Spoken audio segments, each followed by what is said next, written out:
জাতিসংঘের মানবাধিকার অফিসে টেনশন আবহ।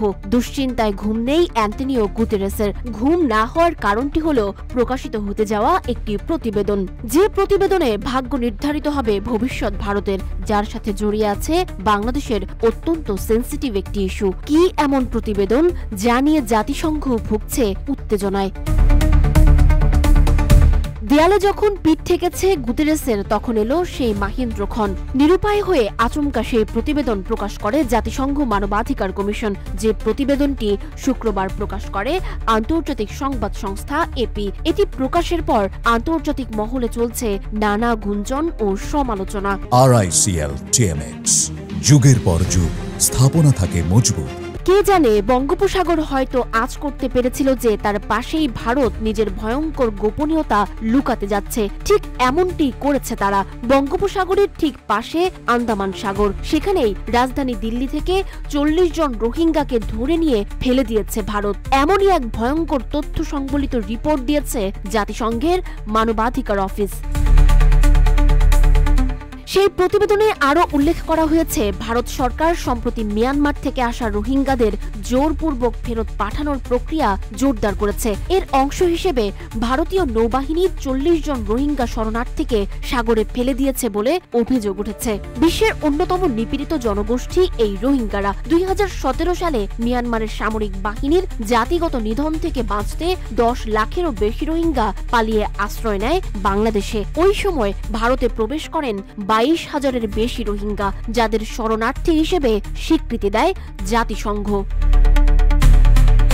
তবে রোহিঙ্গাদের শরণার্থী হিসেবে স্বীকৃতি দেয় না ভারত সরকার। দীর্ঘদিন ধরে রোহিঙ্গাদের অভ্যন্তরীণ নিরাপত্তার জন্য হুমকি হিসেবে দেখে আসছে তারা।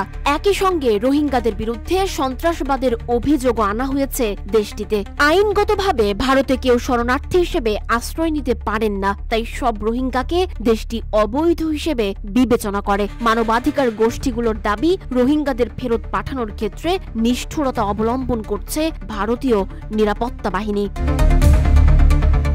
এর মধ্যে গত সপ্তাহের একটি ঘটনায় উদ্বেগ প্রকাশ করেছে জাতিসংঘ।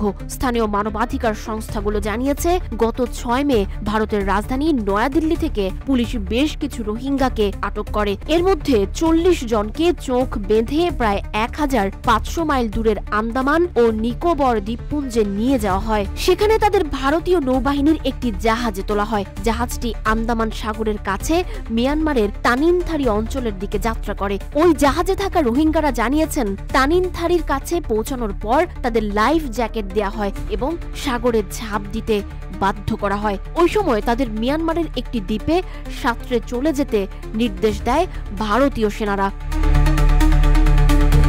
ভারতের মানবাধিকার সংগঠন people's union for civil liberties জানিয়েছে, যাদের পানিতে ফেলা হয়েছিল তাদের মধ্যে কিশোর, বয়স্ক এবং ক্যান্সার রোগীও ছিলেন। তবে ভাগ্য সহায় হওয়ায় ওই 40 রোহিঙ্গার সবাই জীবিত অবস্থায় তীরে পৌঁছাতে সক্ষম হন। তাদের কয়েকজন জানিয়েছেন, তাদের মারধর ও অন্যান্য নির্যাতন করেছেন ভারতীয় নৌসেনারা। মিয়ানমারের মানবাধিকার পরিস্থিতি বিষয়ক জাতিসংঘের বিশেষ দূত টম অ্যান্ড্রুজ বলেছেন, নৌবাহিনীর জাহাজ থেকে রোহিঙ্গা শরণার্থীদের সাগরে ফেলে দেওয়ার ঘটনা অত্যন্ত ভয়ানক। তিনি বলেন, আমি এই ঘটনার বিষয়ে আরো তথ্য ও সাক্ষ্য সংগ্রহ করছি এবং ভারত সরকারকে এ ব্যাপারে বিস্তারিত জানানোর আহ্বান জানাচ্ছি।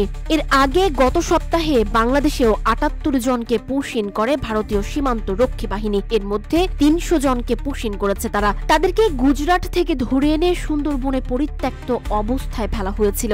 গত 10 মে এসব মানুষকে উদ্ধার করে বাংলাদেশ।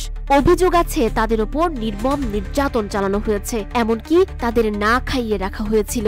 ভারতের এই নির্মমতার দিন হয়তো খুব শীঘ্রই শেষ হবে। সানজিদা আফরিন, সোনিয়া, রূপালী, বাংলাদেশ।